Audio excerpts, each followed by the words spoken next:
चलिए जनाब, अल्लाह ताला के नाम से स्टार्ट करते हैं चीज़ों को, और हम एक चीज़ को अंडरस्टैंड करने जा रहे हैं। And the idea is so much simple and we need to understand this very basic concept. एक बात कहने वाली है कि दुनिया भर में फैमिलीज फिक्स नहीं होती, फैमिली स्ट्रक्चर्स चेंज होते रहते हैं। अगर मैं टाइम टू टाइम की बात करूं या फिर सोसाइटी टू सोसाइटी की बात करूं, मुझे एक बात नजर आती है कि फैमिली स्ट्रक्चर मुस्तकिल तौर पर तब्दील होता जा रहा है। जब मैं कहता हूं कि फैमिली स्ट्रक्चर कंटिन्यूअस लेवल पर चेंज हो रहा है, तो इसका मतलब क्या है? इसका मतलब ये है, देखिए, जब भी हम अपनी सोशियोलॉजी में चेंज की बात करते हैं तो हम दो तरह के चेंजेस को हमेशा एड्रेस करने की कोशिश करते हैं। ठीक है, पहला चेंज होता है historical change. Historical change stand for what? Time to time चीजें चेंज हो रही हैं। ठीक है जी। अच्छा, दूसरी इंपॉर्टेंट चीज क्या होती है? Cross cultural change. Cross cultural change का मतलब सोसाइटी टू सोसाइटी भी फैमिली स्ट्रक्चर चेंज हो सकता है। जैसे कि मैं कहूं एथनिसिटी की बेसिस के ऊपर, on the basis of ethnicity the family structure is changing, it could be possible. ठीक है, I can say one more thing, on the basis of religious views the family structure may be changing. Let's suppose if there is more secularization, which may lead towards more diverse, which may lead towards the singlehood, reconstituted families, single parent households, single parent families. ठीक है, it could be possible on the basis of religious beliefs the family structure may vary from society to society. Am I right? Got it? I can say one more thing, on the basis of age also the family structure may change over the period of time. How is this so? The idea is so much simple. And the idea is this, let's suppose if I'm going to talk about आपकी society में आपकी जो as, जो आपकी life expectancy थी वो बढ़ गई। लाइफ एक्सपेक्टेंसी बढ़ गई, लोगों ने सीरियल मोनोगमी शुरू कर दी। ये सीरियल मोनोगमी किस बला का नाम है समझ लेते हैं? Marriage, divorce and then remarriage. Marriage, divorce and remarriage. सही है, यानी कि जिंदगी के अंदर भाई ने कहा, अंकल ने भी सोच लिया एक और कर लेते हैं। सही है, क्योंकि लाइफ एक्सपेक्टेंसी बढ़ रही है, लिविंग स्टैंडर्ड्स बढ़ते चले जा रहे हैं। समझ में आई बात? यानी कि diversity within the family, you can feel the diversity within the family structures over the period of time and society to society. Okay, इसी चीज को आगे कंटिन्यू लेके चलते हैं। समझ में आई मेरी बात? अब जरा समझिएगा, हम जिस चीज की बात कर रहे हैं, चेंजेस इन फैमिली स्ट्रक्चर। ठीक है, आज मैं जिस पर्टिकुलर चीज पे बात करने जा रहा हूं वो है हिस्टोरिकल चेंजेस। क्या है बेटा? Historical changes. अब जब मैं हिस्टोरिकल चेंजेस की बात करता हूं तो क्या बात समझ में आती है? एक बहुत ही बेसिक सी बात समझ में आती है। We need to talk about time to time changes. हमें टाइम टू टाइम चेंजेस की बात करनी है। हमें टाइम टू टाइम चेंजेस की बात, जैसे कि बहुत सिंपल सी बात है, अगर मैं टाइम टू टाइम चेंजेस की बात करता हूं तो एक बात जहन में रखनी चाहिए, मुझे तीन तरह की सोसाइटीज को भूलना नहीं चाहिए। एक है मेरी प्री मॉडर्न सोसाइटी, जिसको मैं प्री इंडस्ट्रियल सोसाइटी भी कहता हूं। फिर उसके बाद दुनिया के अंदर मॉडर्निटी आती है, जिसको हम मॉडर्न सोसाइटी भी कहते हैं, जिसको हम इंडस्ट्रियल सोसाइटी भी कह सकते हैं। ठीक है, सही है जी। टाइम आ रहा है, टाइम चेंज हो रहा है। Sir, it is more link with the industrialization and scientific developments. Am I right? बात भी समझिएगा प्लीज। अब उसके बाद, ठीक है, हम अगर फिर बात करें पोस्ट मॉडर्न सोसाइटी की, तो ये आज की सोसाइटी है। ठीक है, इसको हम पोस्ट इंडस्ट्रियल सोसाइटी भी कह सकते हैं। I hope there is no confusion till now. Okay, अब हम क्या चीज डिस्कस करने जा रहे हैं? हम बहुत ही बेसिक सा आइडिया डिस्कस कर रहे हैं। ठीक है, देखिए, हमारे पास एक कॉन्सेप्ट आता है हिस्टोरिकल चेंजेस को एड्रेस करने के लिए। उस कॉन्सेप्ट को हम कहते हैं क्या? Fit thesis. ये फिट थीसिस देने वाले कौन थे? एक अंकल थे, उनका नाम था पार्सन्स, और एक अंकल थे, उनका नाम था गोडे।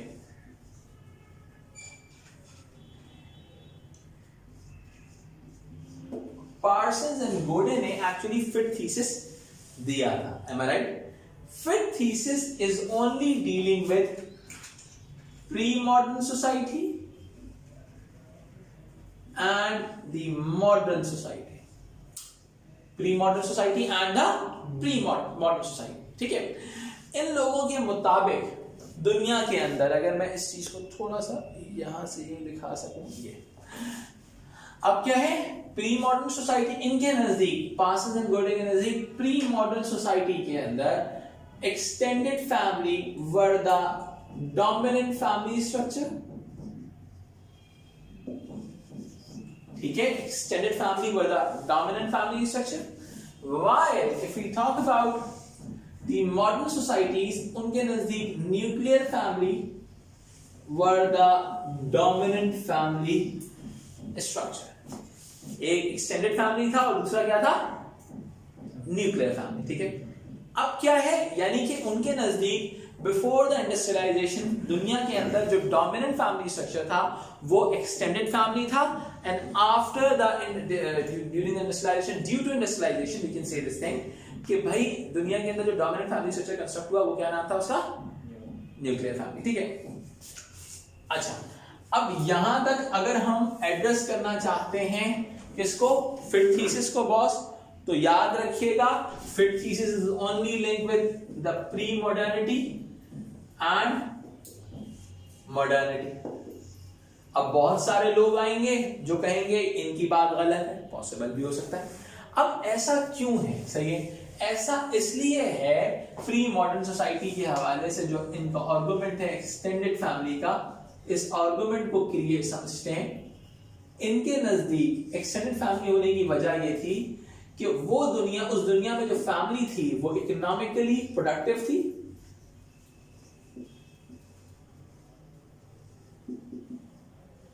सही, इकोनॉमिकली प्रोडक्टिव होने का मतलब क्या है, उस जमाने की जो फैमिली थी वो कंजम्पशन पे बात नहीं करती थी, वो कमा के देती थी. am I right?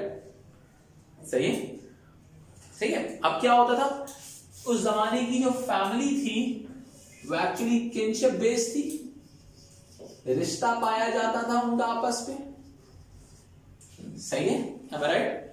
उस दौर के अंदर एक्चुअल के अंदर लेबर इंटेंसिव जॉब्स थी, लेबर इंटेंसिव जॉब्स थी. लेबर इंटेंसिव का मतलब क्या होता है, बहुत सिंपल सी बात है, लेबर इंटेंसिव स्टैंड फॉर, उस जमाने में एग्रीकल्चर सेक्टर एग्जिस्ट करता था, तो वहां पे ज्यादा लोगों की जरूरत थी, तो फैमिली के लोग ही फसलों में काम कर रहे थे, तो ऑटोमेटिकली क्या हुआ, लेबर इंटेंसिव थी फैमिली सोसाइटी थी उस दौर के, लेबर इंटेंसिव जॉब्स हुआ करती थी, इकोनॉमिकली प्रोडक्टिव थी फैमिली और किनशिप बेस्ड थी. इस बुनियाद पर हम ये बात कह सकते हैं कि उस दौर का जो फैमिली स्ट्रक्चर था वो दरअसल क्या था, वो दरअसल एक्सटेंडेड फैमिली पर बेस करता था. am I right?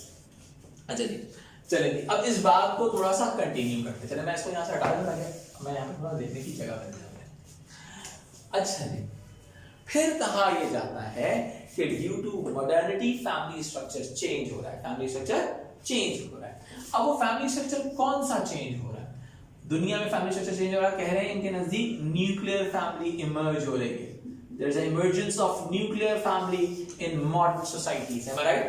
There is an emergence of nuclear family in the modern societies. ठीक है, अब ये जो मॉडर्निटी है बॉस, इसके अंदर हम पहली चीज कहते हैं दुनिया में हो रही है इंडस्ट्रियलाइजेशन. साइंटिफिक डेवलपमेंट होगी तो इंडस्ट्रियलाइजेशन भी हो रही होगी.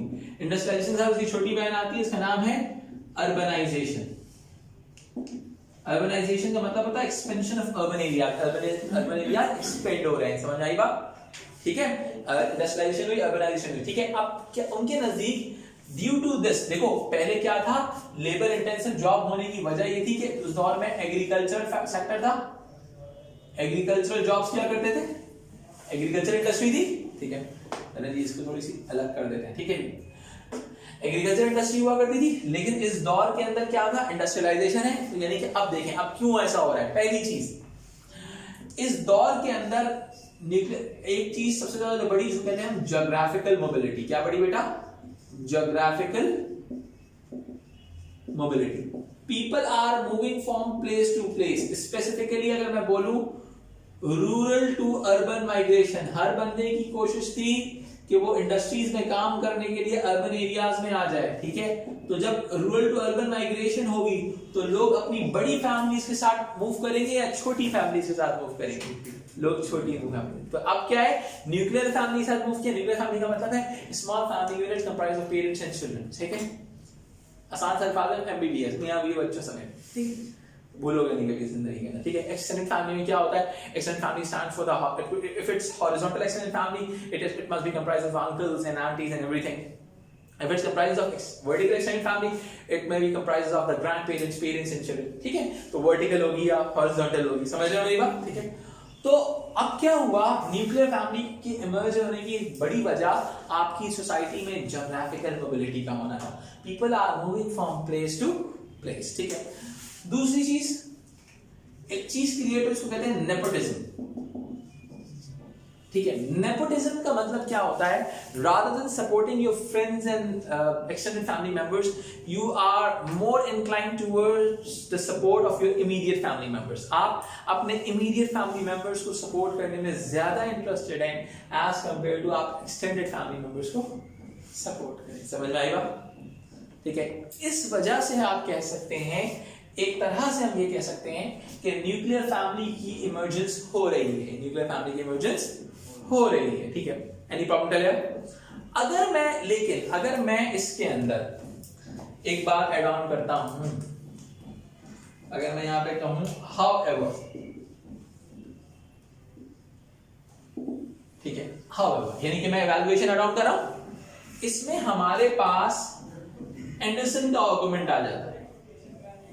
एंडरसन क्या कहता है, there is no dominant family structure, dominant की मैं अंडरलाइन कर रहा हूं, structure in pre-modern and modern societies। अब वो इस बात को जस्टिफाई भी करेगा, ठीक है। कहता है there is no dominant family structure in pre-modern and post-modern societies, ठीक है। अब वो कहता है कि दुनिया के अंदर इस दौर में, स्पेसिफिकली प्री-मॉडर्न सोसाइटीज के अंदर, ठीक है, उसने एक पॉइंट रेज अप किया जो बड़ा वैलिड पॉइंट है, क्योंकि उस जमाने लाइफस्टाइल तो अच्छा नहीं है। कहता है इस दौर के अंदर हाई डेथ रेट था, ये हाई डेथ रेट बेटा आपकी सोसाइटी के अंदर लोन पेरेंट भी क्रिएट करेगा और आपकी सोसाइटी के अंदर रिकॉन्स्टिट्यूटेड मैरिजेस भी कंस्ट्रक्ट करेगा। Am I right?